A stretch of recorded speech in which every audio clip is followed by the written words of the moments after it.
তোমরা আগের দিন জয়েনিং এর ক্লাসগুলো করেছিলে? হ্যাঁ, তো আমি দুখানা ক্লাস আমি ইউটিউব চ্যানেলেও দিয়েছি এবং তোমাদেরকে প্র্যাকটিসও করিয়েছি। আজকে জয়েনিং এর 3 নম্বর ক্লাস। তোমরা যারা বাড়িতে করোনি ওটা কিন্তু সবার আগে করে নিও, ওই দুটো ক্লাস দেখে নিতে পারো বা আমি করিয়েছি ওদের খাতা থেকে নিয়ে নেবে।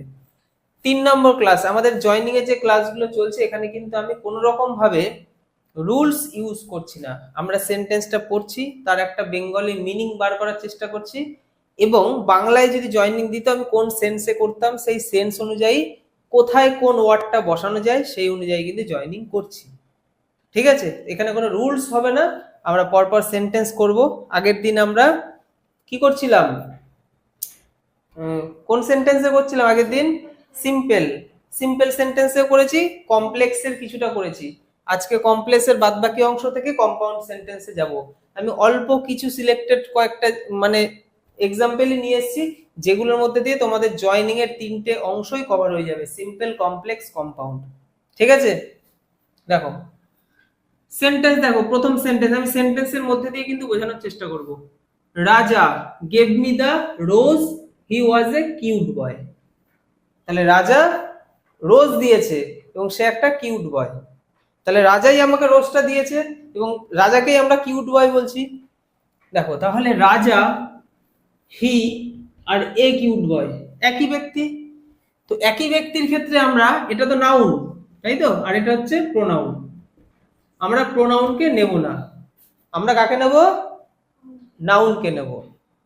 তাহলে নাউন হচ্ছে রাজা, বসিয়ে দিলাম। আচ্ছা, রাজা বসালাম।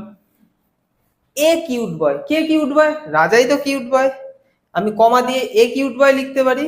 কিন্তু এখানে আমি কমপ্লেক্স সেন্টেন্স, যেহেতু কমপ্লেক্সে মানে আমরা করছি, তাই হু কথাটা ইউজ করবো, মানে যে কিউট বয়, যে একটা কিউট বয়। তাহলে যে সেন্সের জন্য আমরা কি ব্যবহার করি? প্রাণীবাচক ক্ষেত্রে আমরা হু ব্যবহার করি, তাই তো।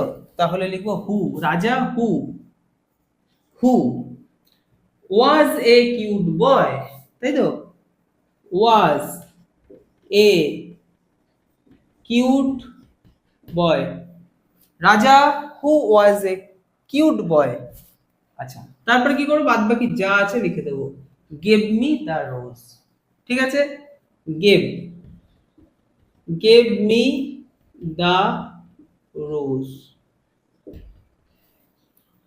বুঝতে পেরেছো? সেন্টেন্সটা কিন্তু সবাই নোট করে নেবে। কোনো রুলস কিন্তু আমরা ইউজ করলাম না। করলাম কি, আমরা বাংলায় যেমন ভাবে জয়েনিং করতাম একটা সেন্স অনুযায়ী করলাম, যে রাজা যে ছিল একটা কিউট বয়, দিয়েছে আমাকে একটা গোলাম।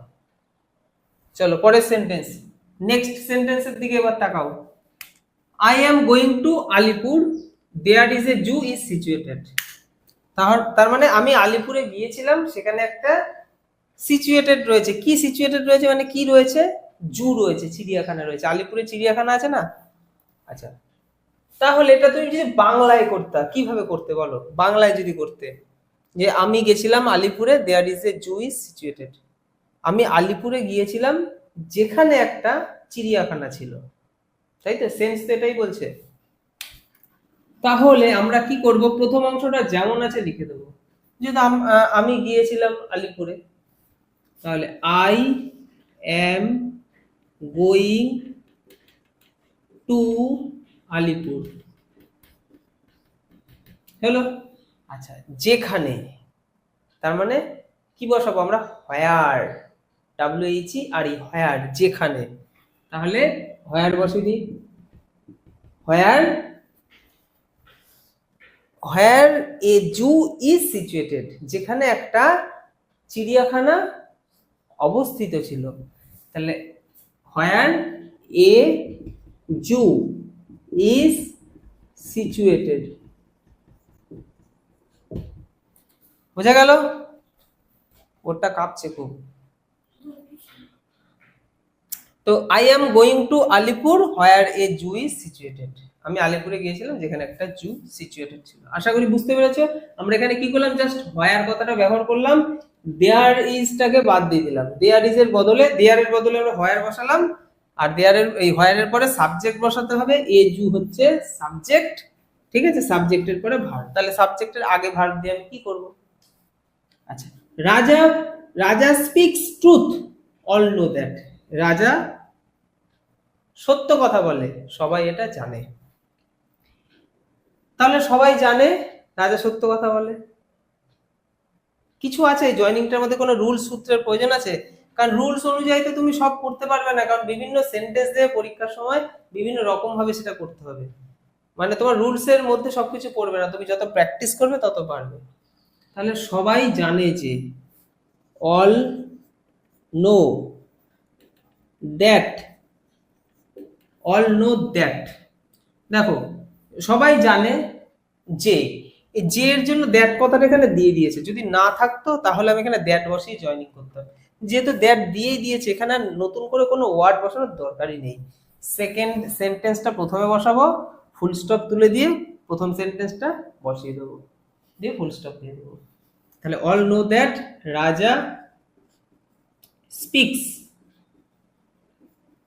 Speaks truth, all know that রাজা স্পিক্স ট্রুথ। সবাই জানে যে রাজা সত্য কথা বলে। বোঝা গেল? পরের সেন্টেন্সটা এবার দেখো, did you know what he says. তুমি কি জানো সে কি বলে, মানে তুমি কি জানতে সে কি বলে? তাহলে এখানে দেখো, সে কি বলে তুমি কি জানতে, বা তুমি কি জানতে সে কি বলে। এখানে কিচ্ছুই করার দরকার নেই, এখানে হোয়াট কথাটাও রয়েছে, মানে এটাকে জাস্ট এই জিজ্ঞাসা চিহ্নটা তুলে দেবো, বড় হাতের যদি ডাব্লিউ থাকে এটাকে ছোট হাতের করে দেবো, দিয়ে কমপ্লিট করে দেবো। দেখো, did you know what he says দিয়ে জিজ্ঞাসা চিহ্ন। পরের সেন্টেন্সটা এবার দেখো, সি স্লো সি স্টেডি। সে হয় স্লো, সে হয় স্টেডি। দেখো স্লো আর স্টেডির এখানে মানে কি? স্লো মানে যে ধীরে ধীরে কোনো কিছু করে, আর স্টেডি মানে যে করেই যায়।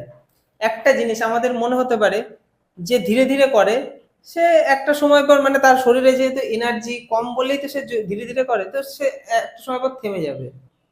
কিন্তু এখানে তার বিপরীতটা বলছে পরের লাইনে, স্টেডি। এখানে স্টেডি মানে কিন্তু, মানে সে কন্টিনিউ জিনিসটা করেই চলেছে।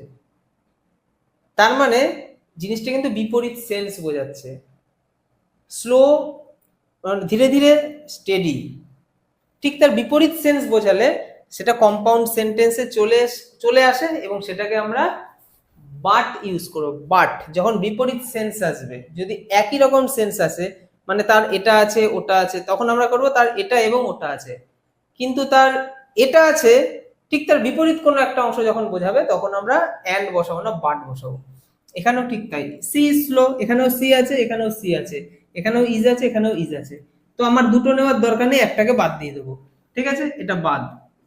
তাহলে কি করব, সি ইজ স্লো, এই জায়গাটাতে বাট লিখে দেবো, বাট। বাট স্টেডি হয়ে গেল, ফুল স্টপ তুলে দিলাম। সি স্লো বাট স্টেডি, কারণ সি ইজ এখানেও আছে এখানেও আছে, একটা বাদ দিয়ে দিলাম, এখানে বাট কথাটা বলি। বাট কেন হচ্ছে বারবার বলছি, বিপরীত যখন কোনো কথা বোঝাবে, বিপরীত, তখন বাট বসে। ঠিক আছে, এই পাঁচটা তোমরা বুঝতে পেরেছো। পরের দিন নেক্সট ক্লাসে আমি জয়নিং এর পরের অংশটা করাবো, কারণ আমরা এরকম ভাবে সেন্টেন্স প্র্যাকটিস করতে করতেই কমপ্লিট করবো জয়নিংটা। ঠিক আছে, এবার প্র্যাকটিস করতে হবে, অনেকে গ্রামার কোশ্চেন ব্রাঞ্চ থেকে তোমরা প্র্যাকটিস করছো, ওখান থেকে করে যেতে হবে। আমি এখানে জাস্ট তোমাদেরকে ধরনগুলো বোঝানোর চেষ্টা করছি, যেগুলো জাস্ট বুঝে নাও আর ওই বই থেকে প্র্যাকটিস করতে থাকো। ঠিক আছে, চলো।